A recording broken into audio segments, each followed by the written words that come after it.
I had been sitting alone in my office for a while when the door suddenly creaked open. A woman entered, her face shadowed by the brim of her hat. "Mr. Lucas, we need to talk," she said softly.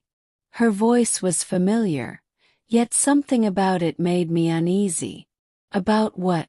I asked, trying to keep my composure. She placed an envelope on my desk. "About your wife, Laura," she whispered. My heart skipped a beat. Laura had been missing for 2 weeks, and the police were no closer to finding her. I hadn't told anyone, but deep down I had my suspicions. The woman glanced around before sitting down. "You know, don't you?" she asked. I stared at her. "What do you mean?" "I know you've been hiding things from the authorities," she continued. "You've been pretending to search for her. But I've seen you, Mr. Lucas. I've seen you meeting with her. At night." Cold sweat ran down my spine. "You're mistaken. Laura left for a retreat."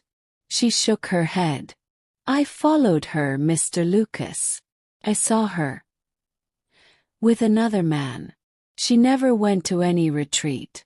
She was planning something that involved you." I stood up, my mind racing. "Who are you?" She smiled faintly.